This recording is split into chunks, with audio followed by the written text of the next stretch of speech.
Well, suffice it to say, the creation of this video is quite surreal.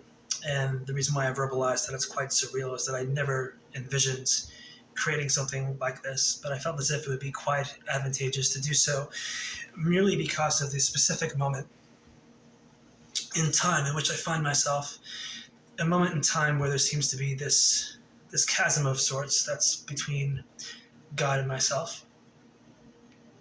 Um, a moment in time where God seems quite elusive, um, in spite of the fact that I long quite insatiably for this definitive kind of confidence that he is. When I was very young, a small kid, my faith in God was all consuming. It wasn't a matter of conjecture and or supposition as to whether or not God existed. His reality was as assured as my own. And we're taught in the more conventional realms of theology that sin serves as a chasm between us and God. And of course, as a kid, sin wasn't in the equation. There was innocence there instead. And of course, it's a very personal thing to speak of, but I often wonder if this chasm of sorts is my own doing, this separation, because God is a holy God. He can't be in the presence of sin, of course.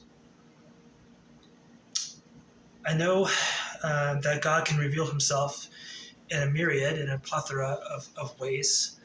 And I wonder how God reveals himself to others out there.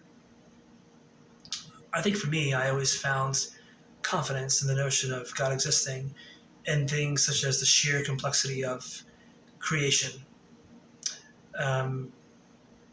One of the cities I resided in that had the biggest impact on me was Tucson. And Tucson, of course, is in possession of this nearly ethereal beauty. In other words, this otherworldly kind of beauty that is quite difficult to even verbalize. The infrastructure wasn't impressive, but the beauty of the topography was stunning. The sunsets as well, sunrises. They're truly breathtaking. And in that, I saw personality. I didn't see merely functionality, something that was functioning. No, I saw a personality behind that as well. It didn't have to be beautiful, but it was. It was more than functional. It was beautiful. And of course, in the book Mere Christianity, C.S. Lewis basically states that a great piece of evidence that God is the fact that we have this intrinsic, innate knowing that he does exist, and that unto itself is proof. Now, of course, I reference natural creation, and that goes to what Paul said in Romans 1:20.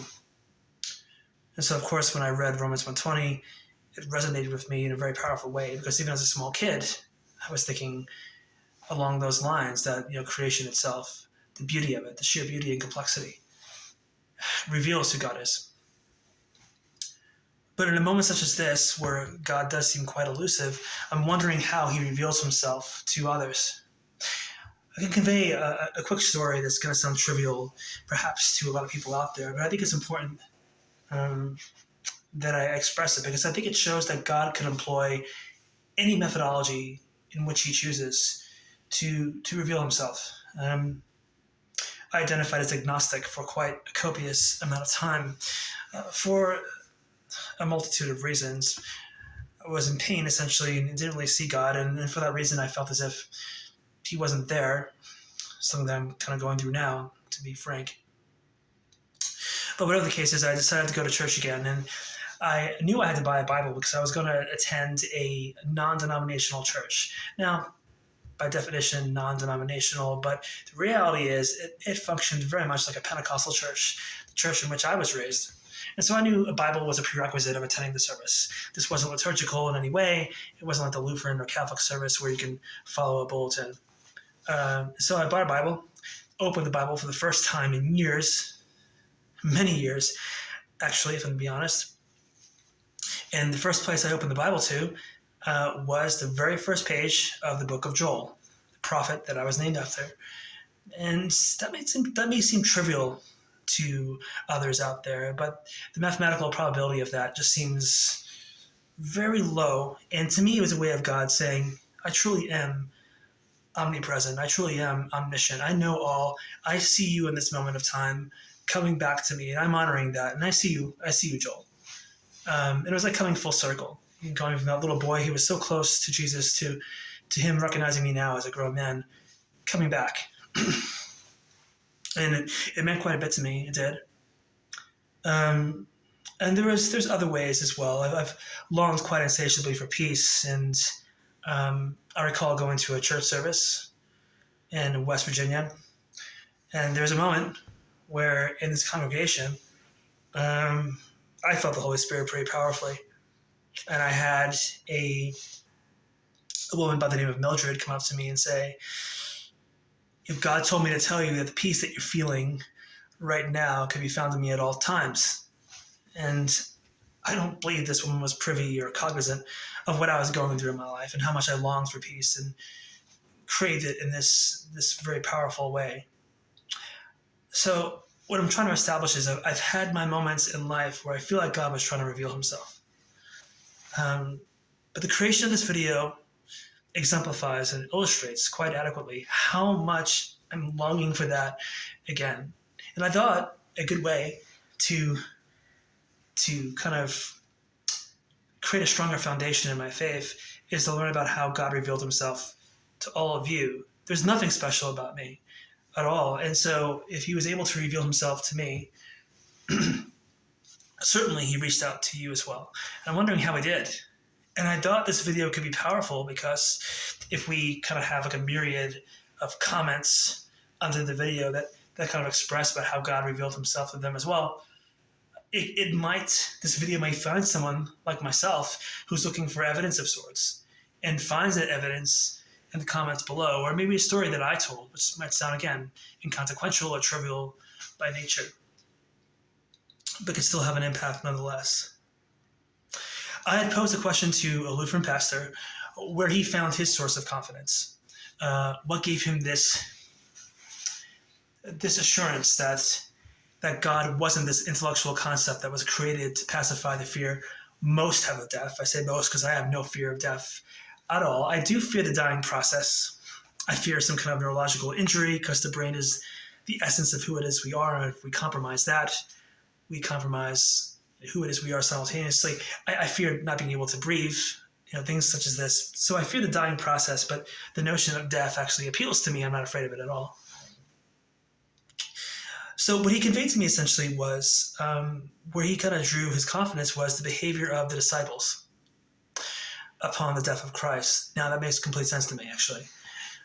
More specifically because of Peter. Now, if someone were to ask me what's the most important piece of the Bible to me personally, it would be 2 Peter chapter 1, verses 16 through 21. Within the confines of that passage, Peter is essentially begging this growing church to believe in what he witnessed himself, this miraculous experience that let him know that Jesus was very much real. This wasn't a fable that was created. And think about the Peter that was at one time, the Peter who denied Jesus Christ not only once, but twice, but 3 times, denied knowing him just to save himself. And now, even though he was very much cognizant and privy to the fact that his own demise was imminent, he didn't care about that. That was inconsequential to him. In chapter 1, verse 14 of 2 Peter, Peter basically lets everyone know that he knows that his own demise is about to come to fruition. But he didn't care.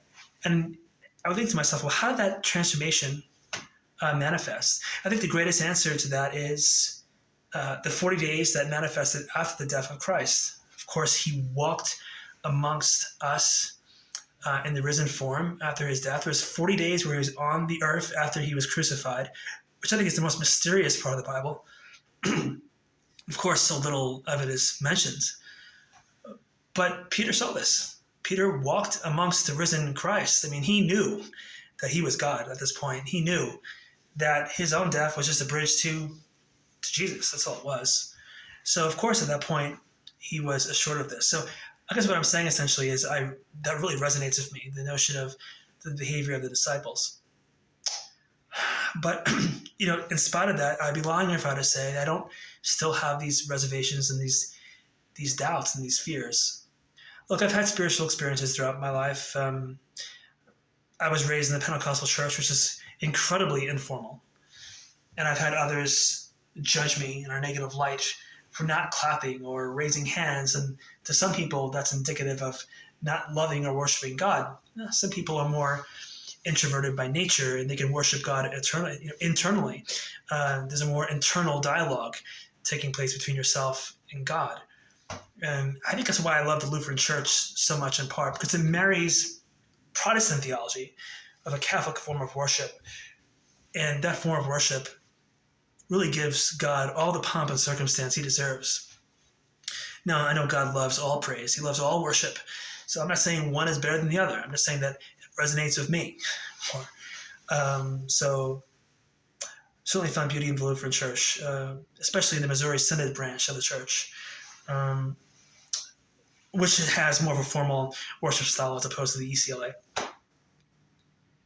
So whatever the case is, I guess the impetus of this video, it's kind of simplistic in a way. There's some selfish motivations here. I'm not gonna lie.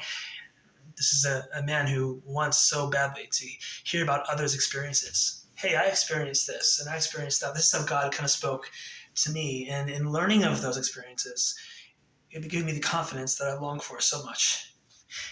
But I'm thinking, both subconsciously and consciously as well, there's this thought that, again, that I'll find someone else who is seeking God. And I believe God when he says that, if you seek me, that you'll find me. I know he honors that. I know he does. So in my heart of hearts, I have these doubts that are powerful. I'm going through a time that's difficult, but